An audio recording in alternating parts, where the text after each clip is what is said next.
Good morning student. तो कल हमने क्वेश्चन नंबर 7 तक डिस्कस किया था। आज हम क्वेश्चन नंबर 8 डिस्कस करेंगे ज्योग्राफी के chapter number 1।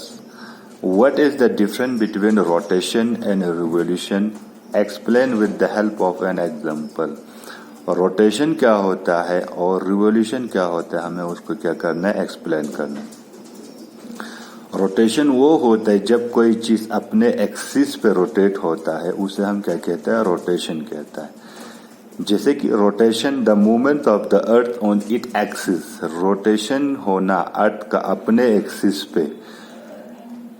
Rotation cause day and night formation, rotation की वजह से जो दिन और रात बनता है वो रोटेशन की वजह से बनता है।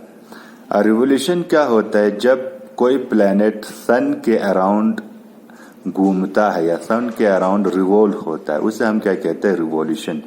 रिवॉल्यूशन होने से जो हमारा ईयर होता है, साल होता है, वो बनता है। Revolution the movement of the earth around the sun call it revolution. Revolution cause formation of year. जैसे कि हमारा अर्थ 365 डेज लेता है एक रिवॉल्यूशन कंप्लीट करने के लिए around the sun,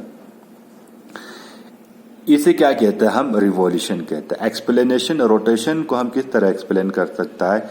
when we spin a top, it spin on it axis is called it rotation. जब हम एक टॉप को घुमाते हैं तो वो अपने एक्सिस पे क्या होता है, स्पिन होते, घूमते, उसे हम क्या कहते हैं, रोटेशन कहता है। रिवॉल्यूशन को समझने के लिए हम यहाँ पे if we tie a stone with a rope and move it in a circular path, जब हम किसी रोप के साथ एक पत्थर को अच्छे से बांध के उसको घुमाएगा तो एक सर्कुलर पाथ बनाएगा। The moment is called it revolution. उस मोमेंट को हम क्या कहता है, रिवॉल्यूशन कहता है। तो इस तरह से हमारा जो शॉर्ट क्वेश्चन आंसर है वो खत्म होता है। अब हमें करना है long question answer. Long question answer में जो पहला क्वेश्चन है, explain the 8 planet in brief. जो हमारे सोलर सिस्टम में जो 8 प्लैनेट है उसको हमें क्या करना है, एक्सप्लेन करना है। तो सबसे पहले जो हमारे प्लैनेट होता है वो क्या होता है, मरकरी। मरकरी क्या है, is the smallest planet of the solar system and nearest to the sun. Solar system में सबसे छोटा जो प्लैनेट है वो क्या है, मरकरी है, और ये सन से बहुत नजदीक भी है। Venus is called it morning and evening star. Venus को मॉर्निंग एंड इवनिंग स्टार भी कहा जाता है। It rotated from east to west. इसका जो रोटेशन है वो ईस्ट से वेस्ट की तरफ है।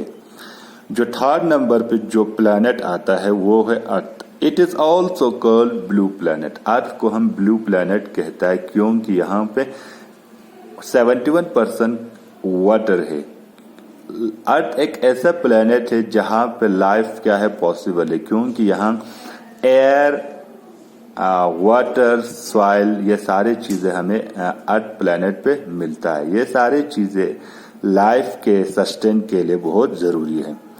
Factor necessary for life present on it like air, water, soil. जो फैक्टर लाइफ के लिए नेसेसरी है, जरूरी है, अहम है, वो अर्थ प्लेनेट पे हमें क्या होता है, मिलता है। जैसे कि एयर, वाटर, सॉइल, ये तीनों चीजें हमें इस प्लेनेट पे मिलता है। Then Mars.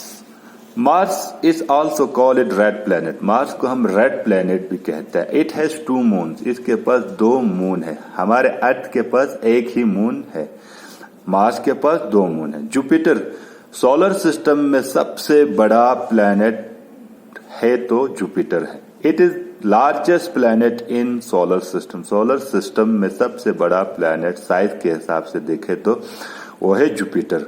इट है 16 मून्स और इसके पास 16 मून्स है। Stern has a ring around it. ये एक ऐसा प्लैनेट है जिसके सराउंड में क्या है, रिंग बनाए हुए, रिंग है इसके अराउंड में। It has 18 moon. इसके पास 18 मून्स है। Neptune is the coldest planet. Neptune हमारे सोलर सिस्टम में सबसे कोल्डेस्ट प्लैनेट है क्योंकि ये सन से बहुत दूर है।